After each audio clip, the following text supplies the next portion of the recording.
Hello and welcome to CD Oasis. Today I'm joined by Dr. Kristin Yont, general dentist from Calgary and Benson Henry Institute Smart Certified Healthcare Provider, to talk about how to metabolize stress more effectively. Dr. Yont, good morning and a very warm welcome to Oasis. Good morning. Thanks for having me.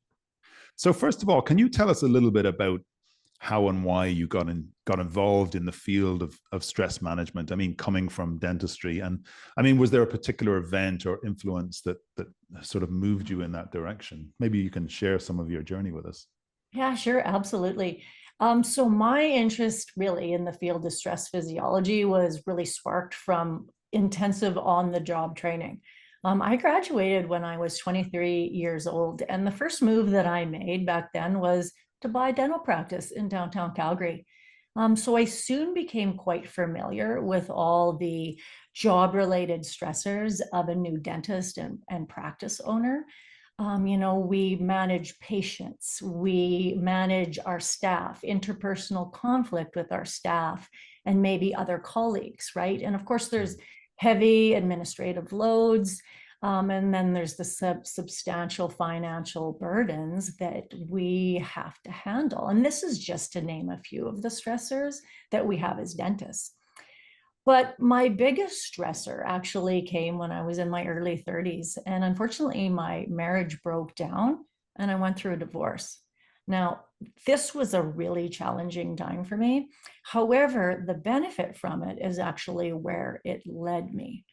And where did it lead me? It led me right directly to like a yoga class. And I know it's kind of funny, who would have thought, but yeah, I actually signed up for a yoga class at the gym.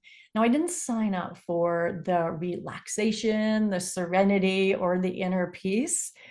I signed up because my body was killing me, absolutely killing me. And every dentist knows what it feels like when you soak your myofascial tissue with stress chemicals, right? It causes that myofascial tension, and it usually causes myofascial pain dysfunction. And so that's why I joined the yoga class. Now, this isn't a talk about yoga, but it's really where it led me, because within a couple of weeks of practicing yoga, my body actually started to feel better.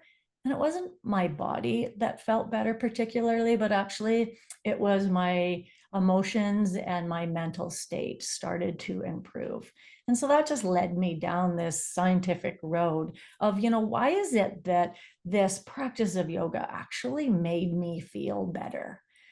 In 2017, I accepted an invitation to attend Harvard Medical School's Mind Body Medicine Conference. And this is where I learned about mind body medicine. This is where I learned about the SMART program. I registered for the SMART program and I benefited from the SMART program so much that I just said to myself, I have to teach this program because I have a ton of colleagues that I could help with the concepts of this program. For sure. Yeah, that's really interesting. So you sort of came from a place of crisis, I suppose, and something very good came out of it then. Yeah. Now, you mentioned the SMART program, the Stress Management and Resilience program, with which you are now an accredited teacher. Can you tell us a little bit about the program? I mean, how does it work? Who is it for? And what are some of the key principles that it sort of follows? Yes. So the SMART program is actually backed by 50 years of research, and it was developed by these great people at the Benson Henry Institute for Mind Body Medicine. Now, I'm guessing that the listeners out here probably didn't take a university course on mind body medicine, which I did not. But mind body medicine is the science that researches the profound effect that our thoughts, emotions, beliefs, behaviors, and our relationships have on the physical functioning of our body, and vice versa. So the SMART program, the training program, is a structured mind-body medicine program. It's delivered weekly via Zoom, and ultimately it teaches participants like volition or a sense of autonomy for their own wellness. How is it that we can participate in our own wellness? Now, the SMART program isn't like an arcade game where you conquer different levels and move on, but ultimately it's an exploration of many different concepts at one time. And there are three pillars to the SMART program. The first pillar is I really teach people to, hurry up and relax. They learn skills to engage our parasympathetic nervous system on demand, and ultimately the ability to regulate the stress response. The second pillar is stress awareness. We all hold our stress in so many different ways, whether it's physically, emotionally, mentally, behaviorally, relationally, or even spiritually. And you don't know what you don't know. But once you become aware of the way that you express your stress within you, then you can begin to learn to respond differently to the stress. And then lastly, the last pillar is adaptive strategies. Okay, I teach people how to relax, and I teach people to become aware of their stressors. Well, then what the heck do you do about them from here? And so there are many different strategies within the program. They're grouped into 4 categories, and they range from reappraisal and coping to positive psychology, the importance of social connectedness, and also developing healthy lifestyle behaviors. So the SMART program ultimately is for everyone, but I tend to teach mostly healthcare providers, particularly dentists and dental Sure. practitioners, because I can relate. I can relate to the Absolutely. stressors we face. Yeah. Yeah. You've been there. Yes, Well, you are absolutely. there. Yeah. Yes. Now, yeah, I mean, we don't always think about stress from such a physiological point of view. I mean, I think certainly a lot of the time I think about stress that sort of is an external thing, an external force that's on me. But can you maybe just take a little step back now and explain a little bit more about the science, about the physiology, the responses, and exactly what is going on in the body when we're under stress, and how can that physiological response, or how does that physiological response affect our mood, our functionality, our performance, and ultimately our quality of life?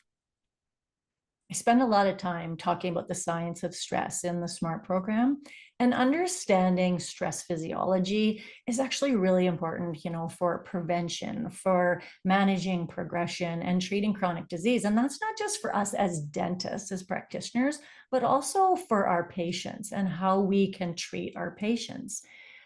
We all know that stress is normal, right? Moderate intermittent stressors are actually good for us. They promote growth and they promote adaptation. However, on the other end of the spectrum, chronic activation of our stress response, it leads to disease. And it's becoming quite apparent what that link is. The link is inflammatory. So if we go back to, maybe university physiology, and we look at the components of our stress response, the 3 main ones are, sympathetic nervous system is engaged, right? Fight, flight, or freeze. We have our HPA hormonal axis, which the main character is cortisol. But what we now have learned is our stress response actually triggers our innate cellular immune system, and that releases pro-inflammatory cytokines throughout the body. So every time we face a stressor, our stress response is engaged. And it can be as routine as, managing a crown that doesn't fit, or realizing someone forgot to order the parts for your imprint level impression on the patient that drove in from out of town, right? Unfortunately, when our stress response is chronically engaged, it's metabolically expensive to us. And it creates a tremendous amount of wear and tear on our cells. And this wear and tear is called allostatic load. So allostatic load is kind of like forgetting to oil your handpieces in the office. Eventually they're going to seize. And the breakdown is very expensive, kind of like a divorce expensive. That's not all the bad news. Last bit of bad news is that not only does stress increase our systemic inflammation, but it also impairs our mitochondrial function. It affects aging and gene expression, and it seriously impacts one's health span and quality of life. Yeah, you can really see how long term, if it's not dealt with, how serious these consequences can be. Now, just moving towards solutions then, and in terms of how we can metabolize stress better. I believe you have a short presentation that you're going to share with us to talk through some of the key steps in metabolizing stress effectively. So I'm going to just invite you now to share your screen. Thanks, Gabriel. Well, this is a really excellent slide that shows the neurophysiology of our stress response. So I said that stress is an inflammatory disease and it increases our vulnerability to hundreds of diseases, particularly cardiovascular disease, diabetes, and certain cancers. But what we now know is when these pro-inflammatory cytokines get released within the system, they actually circle back to our brain. We now know they cross the blood-brain barrier and creates neuroinflammation. And this neuroinflammation increases our risk to many neuropsychiatric disorders like anxiety, depression, and dementia. And what I'll show in my next slide is that this neuroinflammation wreaks havoc in our brain. So this is one of the most important slides or concepts that I teach in the SMART program, and really learning how to metabolize our stress more effectively. So on the left side, we see in the green, we see a healthy brain. And the green area is right here, our prefrontal cortex. And this shows how our prefrontal cortex is functioning optimally. Now, the prefrontal cortex is the newest area of our brain, and its job is to regulate our thoughts, emotions, and behaviors, and regulates the rest of the brain. And we call this top-down control or top-down processing. And so what we ultimately want is optimal functioning of our brain from top down. So unfortunately, this area of the brain is the most sensitive area to the negative effects of stress. And with chronic stress, our prefrontal cortex starts to prune back via that neural inflammation. And so then the connections become dysfunctional. So the prefrontal cortex, this executive functioning, doesn't communicate well to the other areas of the brain. And what this allows is for the more primitive or threat areas of our brain to take over. And we call this bottom-up processing. And we start to have more hyperreactivity to the stressors that we face. So how is it then that this affects dentists? Well, when we get this neurological pruning, our top-down processing isn't functioning optimally, well, we start to forget things. We have a difficult time concentrating. Our decision-making is impaired. We have reduced insight, judgment, moral consciousness. We have decreased empathy and compassion, decreased optimism, and most importantly, we are not able to self-regulate ourselves. And so within the SMART program, I basically teach people to manage this dysregulation of our prefrontal cortex. I basically teach people how to grow their brain back for optimal functioning and how to process the stress a little bit better. So I'll show you in this next slide that there are many other ways on how we can learn to metabolize stress more effectively. So one of the most important things that I teach people is actually how to breathe. And it kind of sounds a little bit silly, but diaphragmatic breathing actually regulates our nervous system. Diaphragmatic breathing helps us downregulate our stress response or engage our parasympathetic nervous system. There's another benefit to breathing. Just the fact that we cultivate a practice where we focus on our breath helps to build better focus and concentration within our brain. Focus and concentration connections actually occur within the prefrontal cortex. Now, as we develop better focus and concentration, we also mature this muscle that exists within the prefrontal cortex, which is our awareness muscle. And when we become aware, we talked about, we can then become able to respond better to